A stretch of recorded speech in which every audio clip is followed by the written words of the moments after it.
नमस्कार मित्रों, आज हम बात करेंगे बॉलीवुड के उस कलाकार के बारे में जिसे आप किंग खान, बादशाह खान या डॉन के नाम से जानते हैं।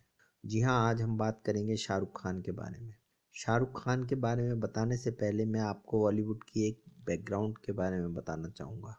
पाकिस्तान का एक शहर है पेशावर, जिसमें एक इलाका है ढक्की। इस इलाके के 200 मीटर के दायरे में 3 घर हैं।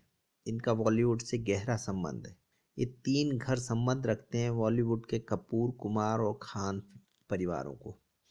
पहला परिवार कपूर का है। ये पृथ्वीराज कपूर, राज कपूर, जो 1930-40 के दशक में बॉलीवुड की मूवी बिजनेस में आ चुके थे। दूसरा घर संबंध रखता है यूसुफ खान या दिलीप कुमार के परिवार से। यूसुफ खान का अपना नाम दिलीप कुमार रखने का भी एक यही कारण था कि इन परिवारों के क्लोज रहा जाए। दिलीप कुमार 1950 के आसपास बॉलीवुड में आए। तीसरा घर संबंध रखता है शाहरुख खान के पूर्वजों से। शाहरुख खान के नाना शाहनवाज खान आज़ाद हिंद फौज के उन जनरल्स में थे जिनका लाल किले में ट्रायल हुआ था और जवाहरलाल नेहरू और अन्य कांग्रेसी नेताओं की मदद से इन्हें रिहा कराया गया था। शाहनवाज खान का जन्म 24 जनवरी 1914 को माटोर, पाकिस्तान में हुआ था। ये अंग्रेजी फौज में भर्ती हुए और द्वितीय विश्व युद्ध में 1942 में फॉल ऑफ सिंगापुर में इन्होंने जापानी सेना के समक्ष आत्मसमर्पण कर दिया। इसके बाद जब आत्मसमर्पण कर चुके सैनिकों से नेताजी सुभाष चंद्र बोस ने आज़ाद हिंद फौज का गठन किया। इन्हें मांडले में दिसंबर 1944 में आज़ाद हिंद फौज की फर्स्ट डिवीज़न का कमांडर नियुक्त किया गया। इन्हीं के नेतृत्व में आज़ाद हिंद फौज ने कोहिमा और इम्फाल पर आक्रमण किया, किंतु शीघ्र ही ब्रिटिश सेना के द्वारा इन्हें घेर लिया गया। इसके बाद इन्होंने ब्रिटिश सेना के समक्ष आत्मसमर्पण कर दिया।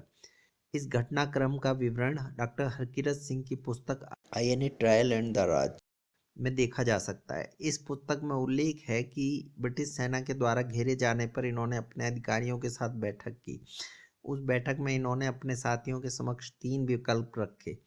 पहला कि हम आत्महत्या कर लें, दूसरा ये कि हम लड़ें और मारे जाएं, तीसरा विकल्प है कि आत्मसमर्पण कर दें। तीसरे विकल्प में ये जानते थे कि जीवित बचने के चांसेस हैं यदि हम अंग्रेज़ों पर दबाव बनाने में सफल रहे। इस तरह इन्होंने जापानियों के खिलाफ 1942 में समर्पण किया और 18 मार्च 1944 को इन्होंने अपनी डिवीज़न का आत्मसमर्पण ब्रिटिश सेना के समक्ष करा दिया। इसके बाद इन पर लाल किले में चर्चित मुकदमा चलाया गया। ये जेल में रहते हुए ही कांग्रेस में सम्मिलित हो गए। जैसा कि आप जानते हैं, नेताजी कांग्रेस से इस्तीफा देकर ही विदेश जाने पर मजबूर हुए थे। कांग्रेस की सदस्यता लेने के बाद इनका मुकदमा जवाहरलाल नेहरू के द्वारा लड़ा गया और कांग्रेस ने अंग्रेजों पर जन दबाव बना इन्हें सफलतापूर्वक रिहा करा लिया। रिहा होने के बाद इन्होंने पाकिस्तानी राजनीतिक अलामा मशरिकी का जन दबाव बनाने के लिए धन्यवाद व्यक्त किया। इसके बाद कांग्रेस की टिकट पर शाहनवाज खान मेरठ लोकसभा से 1951, 1957, 1962 और 1971 में सांसद चुने गए और केंद्रीय मंत्रिमंडल में मंत्री भी रहे। इन्होंने कांग्रेस और जवाहरलाल नेहरू के इस उपकार का बदला भी चुकाया। जैसा कि आप जानते हैं, 18 अगस्त 1945 को ताइपेई में नेताजी सुभाष चंद्र बोस की संदेहास्पद विमान दुर्घटना में मृत्यु हो गई थी। इसी विमान दुर्घटना पर कथित लीपापोती का काम किया शाहनवाज कमेटी ने, जिसका गठन नेताजी की मृत्यु से पैदा हुए जन आक्रोश को देखते हुए नेहरू जी ने 1956 में किया था। शाहनवाज खान की अध्यक्षता वाली इस कमेटी ने 4 महीनों में अपनी जांच की रिपोर्ट तैयार की और निष्कर्ष निकाला कि हाँ, नेताजी सुभाष चंद्र बोस की फार्मोसा, जिसे आज ताइवान कहा जाता है, के शहर ताइपेई, ये जापानी में ताहियोकू भी कहा जाता है, में 18 अगस्त 1945 को मृत्यु हो गई और इस संदेहास्पद प्रकरण को पूरी तरह से दबा दिया गया। मोदी सरकार के द्वारा नेताजी की मृत्यु से संबंधित पत्रों को सार्वजनिक किया गया, जैसा कि आप स्क्रीन पर देख सकते हैं, जिसमें शाहनवाज खान कमेटी की इस रिपोर्ट पर सवाल भी उठाए गए हैं। इन प्रपत्रों में बताया गया है कि शाहनवाज खान अपनी जांच के दौरान कभी ताइपेई गए ही नहीं। ताइवान सरकार के आधिकारिक सूत्रों की माने तो 18 अगस्त 1945 को ताइवान में कोई विमान दुर्घटना हुई ही नहीं थी। इस प्रकार शाहनवाज खान उन ताकतों को बचा रहे थे जो नेताजी की मृत्यु के पीछे थीं। इस प्रकार शाहनवाज खान की वीरता, देशभक्ति और चरित्र स्पष्ट हो जाता है। सन 2005 में Netaji Subhash Chandra Bose the forgotten hero में शाहनवाज खान की भूमिका सोनू सूद के द्वारा की गई थी और 2017 राग देश लाल किला मुकदमे में कुणाल कपूर ने शाहनवाज खान का रोल किया था। इस तरह आपको शाहरुख खान के डीएनए और बैकग्राउंड का पता चलता है। शाहरुख खान का जन्म 2 नवंबर 1965 को नई दिल्ली में हुआ था। ये जीवन के शुरू के 5 साल मैंगलोर में अपने नाना के पास रहे। इनके पिता का नाम ताज मोहम्मद खान और माँ का नाम लतीफ़ फातिमा था। लतीफ़ फातिमा शाहनवाज खान की एडॉप्टेड चाइल्ड, गोद ली हुई बेटी थीं। दिल्ली में राजेंद्र नगर में इनके पिताजी के कई होटल, रेस्टोरेंट और अन्य बिजनेस भी थे। इनकी प्रारंभिक शिक्षा सेंट कोलंबस स्कूल से हुई, जो एक महंगा और अंग्रेजी मीडियम स्कूल था। आप समझ सकते हैं कि इनकी बैकग्राउंड किसी गरीब परिवार से नहीं थी, जैसा कि बताया जाता है। इन्होंने इकोनॉमिक्स में दिल्ली के हंसराज कॉलेज से ग्रेजुएशन किया और साथ ही इन्होंने एक थिएटर एक्शन ग्रुप में एक्टिंग क्लास भी ज्वाइन की। इनका स्नातक पूर्ण हुआ और दूसरी तरफ इनकी अभिनय की भी ट्रेनिंग पूरी हो गई। इसके बाद इन्होंने जामिया मिलिया इस्लामिया विश्वविद्यालय में मास कम्युनिकेशन में प्रवेश लिया। साथ ही एक्टिंग के लिए नेशनल स्कूल ऑफ ड्रामा भी ज्वाइन कर लिया। 1981 में इनके पिताजी की कैंसर से मृत्यु हो गई। इनके पिताजी की मृत्यु के बाद इनके अनेकों बिजनेस लॉस में चले गए, जिससे इन्हें अनेकों कठिनाइयों का सामना करना पड़ा। इन्होंने अपनी पढ़ाई के साथ ही केरोसिन ब्लैक करने का काम भी शुरू कर दिया, जिसकी वजह से इन्हें जेल भी जाना पड़ा। इसके बाद भी 1991 तक ये इस काम को करते रहे। कहा जाता है शाहरुख खान का बॉलीवुड में कोई नाते रिश्तेदार नहीं था, कोई बैकग्राउंड नहीं था। इस कथन में कोई सच्चाई नहीं है। मशहूर अभिनेता यूसुफ खान या दिलीप कुमार शाहरुख खान की माताजी लतीफ़ फातिमा के रिश्ते में भाई थे। दिलीप कुमार ने शाहरुख खान की प्रारंभ के संघर्ष के दिनों में कदम कदम पर मदद की। दिलीप कुमार के कारण ही शाहरुख खान को पहला मुख्य भूमिका में अभिनय का मौका राजकुमार कपूर के निर्देशन में फौजी धारावाहिक में मिला। 1988 में राजकुमार कपूर अपने निर्देशन में फौजी धारावाहिक बनाने जा रहे थे, जिसने इन्हें एक नए आकर्षक चेहरे की तलाश थी। दिलीप कुमार राजकुमार कपूर के घनिष्ठ मित्र थे।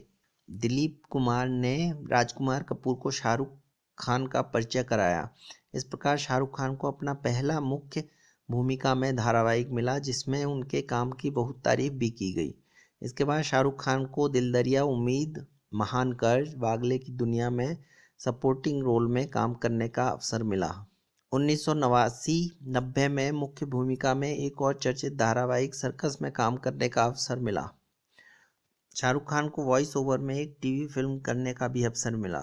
इसके बाद इनका फिल्मी जीवन की यात्रा भी प्रारंभ हो गई। शाहरुख खान की पहली फिल्म दिल आशना थी, जो किन्हीं कारणों से इनकी दूसरी फिल्म दीवाना के बाद रिलीज हो पाई।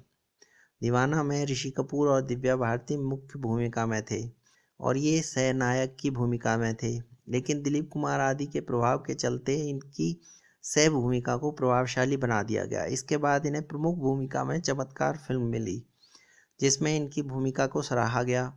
चमत्कार के बाद इन्हें पुनः सहनायक की भूमिका में यशराज बैनर्स की फिल्म डर मिली, जिसमें प्रमुख भूमिका में सनी देओल और तथा जूही चावला थे। लेकिन यश चोपड़ा जी दिलीप कुमार के घनिष्ठ मित्र थे तथा दिलीप कुमार जी के आग्रह पर शाहरुख खान की सह भूमिका को सनी देओल जी की मुख्य भूमिका से बढ़ा दिया गया। कहते हैं सनी देओल और यश चोपड़ा जी के बीच इस विषय को लेकर वाद विवाद भी हुआ और सनी देओल ने इसके बाद यशराज बैनर्स की कोई भी फिल्म भविष्य में नहीं की। अब बात करते हैं शाहरुख खान के चर्चित प्रेम प्रसंगों के बारे में। कहते हैं शाहरुख खान का पहला प्रेम प्रसंग करण जौहर के साथ था, जो यशराज बैनर्स के नज़दीकी भी थे। इस बारे में शाहरुख ने स्वयं साक्षात्कारों में बताया भी है कि उनका और करण जौहर का संबंध सार्वजनिक रूप से नहीं बताया जा सकता है। करण जौहर का अर्जुन रामपाल के साथ भी इसी तरह का कुछ रिश्ता था और कभी कभी अर्जुन रामपाल और शाहरुख खान दोनों एक साथ करण जौहर के घर जाया करते थे। शाहरुख खान को इस रिश्ते का लाभ भी मिला। इन्हें करण जौहर के निर्देशन में अनेकों फिल्में मिली, जिनमें 1995 में दिलवाले दुल्हनिया ले जाएंगे में इनके अभिनय को सराहा गया।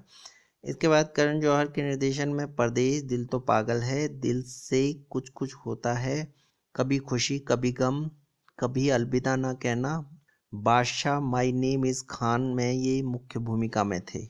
करण जौहर ने अपनी हर फिल्म में शाहरुख खान को ही मुख्य भूमिका में रखा। शाहरुख के बिना जो करण जौहर ने एक फिल्म दोस्ताना भी बनाई, जो समलैंगिक संबंधों पर आधारित थी तथा जिसमें जॉन अब्राहम मुख्य भूमिका में थे। बताया जाता है ये करण जौहर की अपनी बायोग्राफी से प्रेरित थी। अर्जुन रामपाल ऋतिक रोशन की पूर्व पत्नी सुजैन खान के भी करीबी थे। कहते हैं दोनों के रिश्ते के चलते ही ऋतिक और सुजैन खान का तलाक भी हुआ। शाहरुख खान की 2013 में चेन्नई एक्सप्रेस फिल्म आई जो थोड़ा बहुत अच्छा व्यापार कर पाई थी, लेकिन इसके बाद हैप्पी न्यू ईयर, रईस और जीरो बॉक्स ऑफिस पर त्रासदी साबित हुई थी। महिलाओं में शाहरुख खान का संबंध 2000-2001 में काजोल से रहा। इन्होंने जूही चावला के साथ एक प्रोडक्शन कंपनी भी खोली और इन दोनों के अफेयर्स की चर्चा भी फिल्मी पत्रिकाओं में रही। शाहरुख खान का प्रेम प्रसंग डॉन फिल्म की नायिका प्रियंका चोपड़ा के साथ भी चला, जिसे बाद में शाहरुख खान की पत्नी ने समाप्त कराया। प्रियंका चोपड़ा इसके बाद विदेश चली गईं। शाहरुख खान का प्रेम प्रसंग फराह खान के साथ भी फिल्मी पत्रिकाओं में चर्चा का विषय बना रहा, जब इन्होंने एक फिल्मी पार्टी में शराब के नशे में फराह खान के पति शिरीष कुंद्रा को थप्पड़ भी मार दिया था। विवाद बढ़ने पर फराह खान ने कहते हैं शिरीष कुंद्रा का साथ न दे शाहरुख खान का ही साथ दिया था। शराब पीकर हंगामा करने के चलते बताते हैं शाहरुख खान को वानखेड़े स्टेडियम से भी लाइफ टाइम के लिए प्रतिबंधित कर दिया गया है। कुछ ऐसा ही इन्होंने सवाई माधोपुर सिंह एयरपोर्ट जयपुर पर भी किया था। ये सिगरेट के चैन स्मोकर हैं और इन्हें शराब की भी लत है। अब बात करते हैं शाहरुख खान के पाकिस्तान प्रेम की। एक बार शाहरुख खान ने वक्तव्य दिया था कि मैं अपनी IPL की टीम में केवल पाकिस्तानी खिलाड़ियों को ही खिलाना चाहता हूँ। इसकी सोशल मीडिया पर निंदा हुई और शाहरुख खान को खेद भी व्यक्त करना पड़ा। शाहरुख खान ने 2000-2001 में कच्छ में भूकंप त्रासदी में तथा 2013 में केदारनाथ में आई बाढ़ में कोई आर्थिक मदद देना जरूरी नहीं समझा, लेकिन हाल ही में पाकिस्तान में भूकंप में शाहरुख खान ने 45 करोड़ की दिल खुलकर मदद की। शाहरुख खान का 2014 का बयान भी चर्चा में रहा था, जिसमें इन्होंने कहा था इन्हें भारत में डर लगता है। इस पर पाकिस्तानी आतंकवादी सरगना हाफिज सईद ने इनको पाकिस्तान आने का निमंत्रण भी दे डाला था। शाहरुख खान ने कभी भी हाफिज सईद के इस प्रकार निमंत्रण दिए जाने की निंदा नहीं की। 2009 में शाहरुख खान को न्यूयॉर्क एयरपोर्ट पर रोका गया और इनकी निर्वस्त्र कर तलाशी ली गई।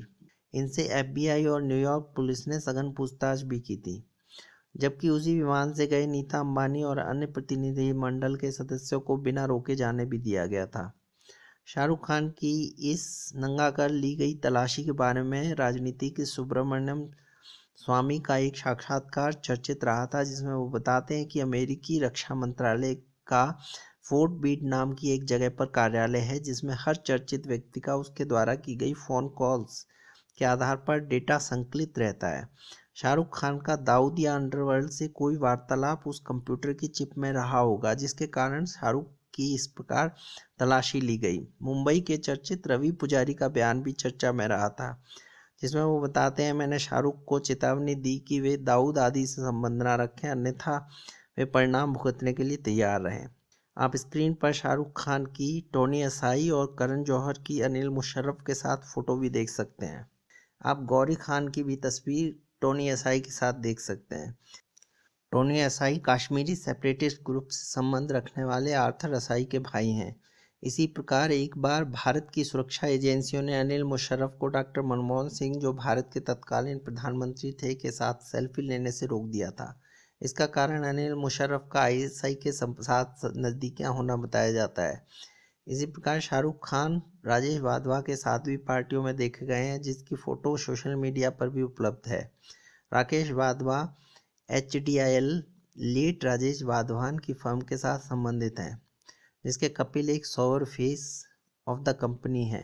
राकेश वाधवा का नाम 4,355 करोड़ रुपए के स्कैम में आया था। यह व्यक्ति DHL कंपनी से भी संबंधित है, जिसका संबंध कांग्रेस के पूर्व MLA बाबा सिद्दीकी तथा अंडरवर्ल्ड डॉन इकबाल मिर्ची से भी है। शाहरुख खान के पुत्र आर्यन खान विदेशों में पढ़ने के दौरान एक विदेशी लड़की से प्रेम प्रसंग से चर्चा में रहे थे और उस लड़की से बताते हैं कि एक संतान उत्पन्न हुई, जिसे शाहरुख खान ने गोद भी लिया। शाहरुख खान का संबंध स्माइल फाउंडेशन और मीर फाउंडेशन से है। शाहरुख खान और जूही चावला की स्माइल फाउंडेशन के साथ तस्वीर सोशल मीडिया पर भी उपलब्ध है। मित्रों, इन बातों से आप शाहरुख खान की देशभक्ति और चरित्र का अंदाज़ा लगा सकते हैं। मेरे साथ जुड़ने के लिए और इस वीडियो को देखने के लिए बहुत बहुत धन्यवाद।